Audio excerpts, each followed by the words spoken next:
안녕하세요.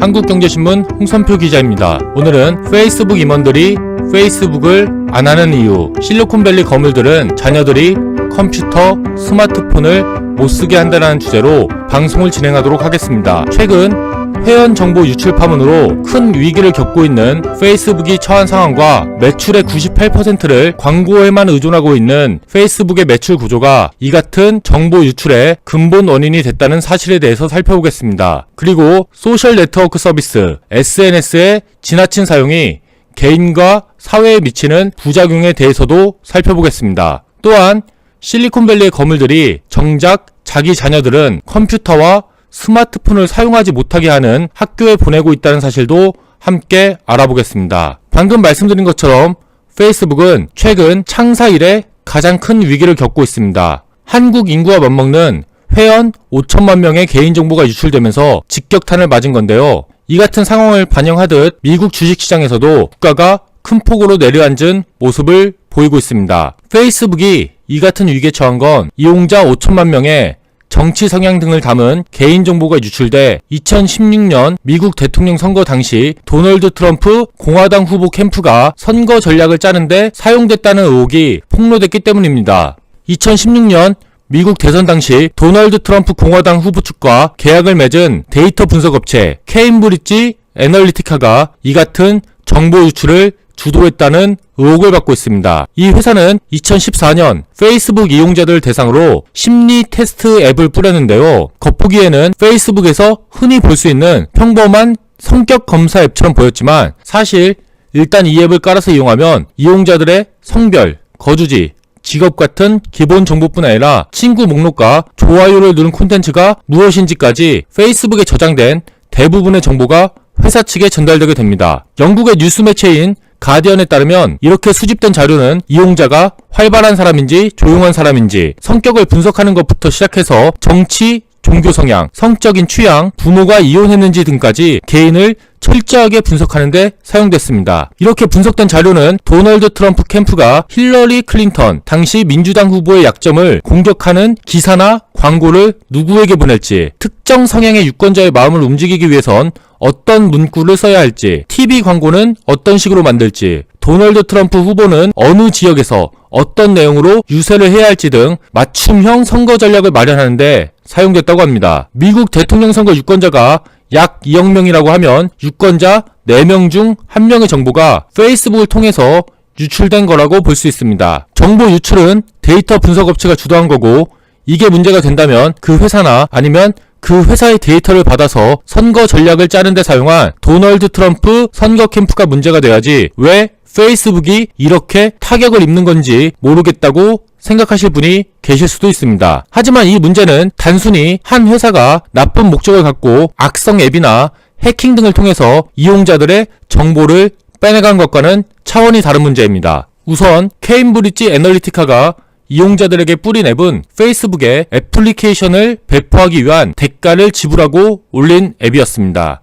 페이스북에서 이 앱을 내려받은 이용자는 27만 명에 불과했습니다. 그런데 어떻게 5천만 명의 개인정보가 넘어간 걸까요? 이는 페이스북의 사업 전략과 밀접한 관련이 있다는 게 언론들의 지적입니다. 페이스북에 올라오는 개인 맞춤형 광고나 앱들은 페이스북의 주 수입원입니다. 그리고 기업들은 항상 소비자들에 대한 더 많은 정보에 목말라 있습니다. 자신들이 만든 제품이나 서비스를 더 많이 팔기 위해선 소비자들이 어떤 사람이고 무엇을 좋아하고 싫어하는지, 평소엔 시간을 어떻게 보내는지, 누구랑 어울리는지 등 소비자들에 대해 알 수 있는 모든 정보를 갖고 있을수록 좋으니까요. 광고주들의 이런 니즈를 누구보다 잘 아는 페이스북은 이를 이용해서 보다 더 많은 돈을 벌 수 있는 방법을 찾아냅니다. 바로 광고주나 앱 개발 회사들이 돈을 많이 낼수록 그들에게 이용자에 대한 더욱 상세한 정보를 제공하기로 한 거죠. 케임브리지 애널리티카의 앱을 다운받은 사람은 27만 명에 불과했지만 5천만 명이 넘는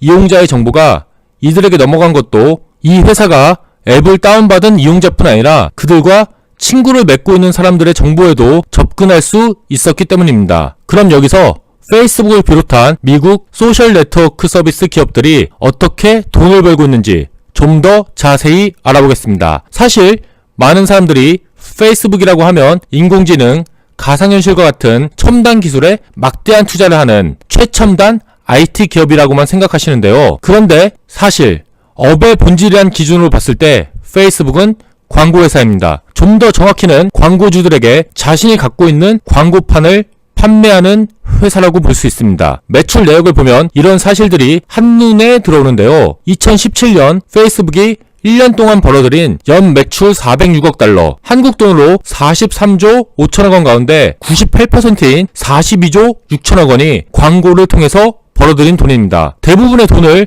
광고로 벌어들이는 건 다른 IT 기업들도 마찬가지입니다. 구글 또한 광고로 벌어들이는 돈이 전체 매출의 80%가 넘습니다. 광고 비즈니스는 기본적으로 광장에서 물건을 파는 것과 같습니다. 광장에 사람이 많이 몰려들면 어떤 물건을 깔아놔도 잘 팔리는 것과 마찬가지입니다. 일단 사람들을 불러들일 수 있다면 그 사람들에게 물건을 팔고 싶어하는 기업들도 찾아올 테고, 페이스북 같은 플랫폼 업체는 기업들에게 광고를 걸어준 대가로 돈을 받아서 사업을 키우는 구조입니다. 최대한 많은 사람들을 불러 모아서 최대한 오랫동안 머무르게 해야 광고주들에게 광고를 팔아서 벌 수 있는 돈도 늘어나는 구조입니다.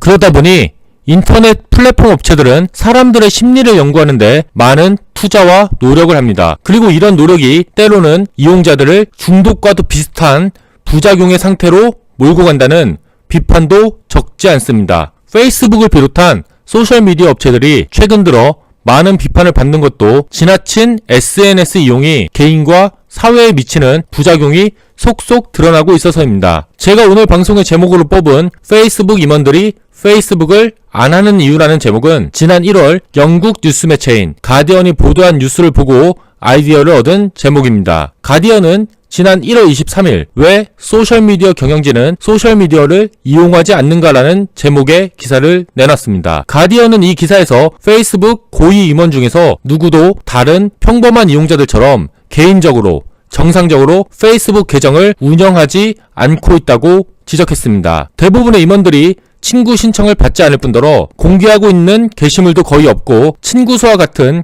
기본 정보도 비공개 상태라는 것입니다. SNS가 개인의 정서와 심리에 미치는 중독 같은 부작용을 누구보다 잘 아는 페이스북 고위 임원들이 SNS 사용을 자제하고 있다는 설명이 붙은 기사였습니다. 뉴스를 이렇게 말씀드리면 의문을 나타내는 분도 계실 텐데요. 뉴스를 보면 마크 저커버그가 자기 페이스북에 게시물도 많이 올리고 하던데 그건 뭐냐? 창업자가 열심히 페이스북을 하고 있는데 왜 안 하냐고 하냐는 의문입니다. 맞는 말씀입니다. 마크 저커버그는 다른 고위 임원들에 비해서 페이스북을 열심히 하는 편입니다. 그런데 그 마크 저커버그조차도 페이스북을 정상적으로 개인적으로 이용하고 있다고 보기는 어렵습니다. 미국 경제매체인 블룸버그 뉴스에 따르면 마크 저커버그의 페이스북 개인 계정을 관리하는 직원만 최소 12명입니다. 이들이 하는 일은 마크 저커버그가 페이스북에 올릴 글과 연설문을 사전에 작성하고 점검하는 일입니다. 일상에서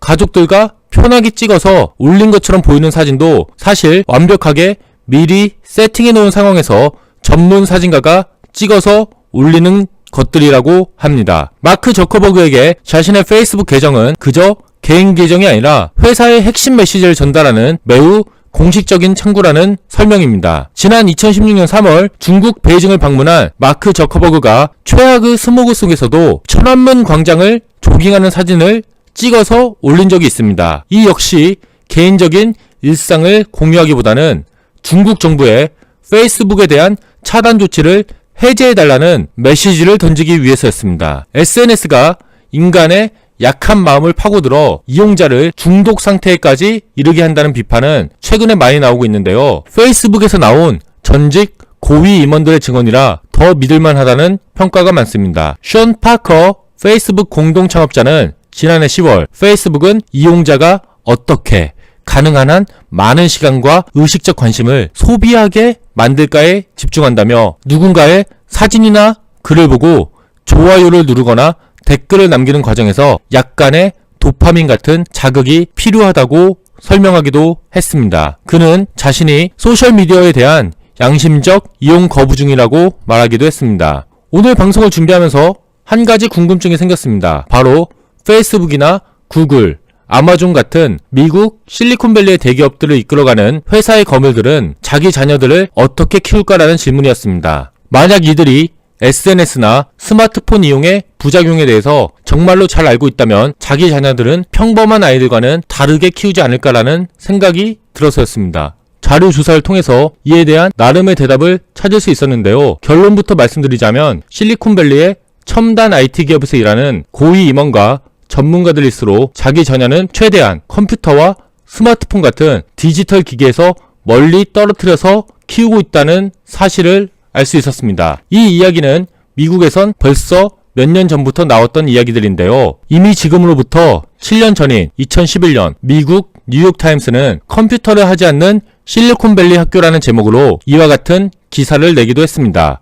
이 기사를 비롯한 다른 자료들을 찾아보니 실리콘밸리 IT 기업에서 일하는 임원과 전문가들은 아이가 12살이 되기 전까지 컴퓨터와 스마트폰 등 디지털 기기를 사용하지 못하게 하고 이에 대해서 가르치지도 않는 학교에 보내는 경우가 많다고 합니다. 발도르프 교육이라고 불리는 대안교육의 한 형태인데요. 발도르프 학교들은 교육이란 사람과 사람 사이에서 이루어지는 것이지 사람과 기계 사이에서 이루어지는 게 아니라는 교육 철학을 바탕으로 운영되고 있습니다. 7살이 되기 전까지는 주로 몸을 건강하게 만들어주는 신체 활동을 주로 하게 하고 초등학생 때는 감성을 길러주기 위한 예술 교육을 강조하는 방식입니다. 중학교를 졸업할 때가 돼서야 컴퓨터 등 디지털 기기를 활용하는 방법에 대해서 가르치는데요. 이때도 그냥 활용법만 가르치는 게 아니라 SNS 공간에 올리는 글과 사진이 자신의 미래와 주변에 어떤 영향을 미치는지 디지털 리터러시 과목을 먼저 가르친다고 합니다. 첨단 IT 기술을 바탕으로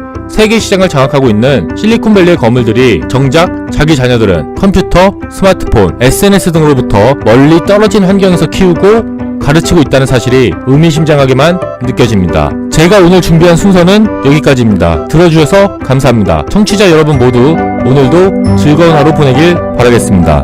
감사합니다.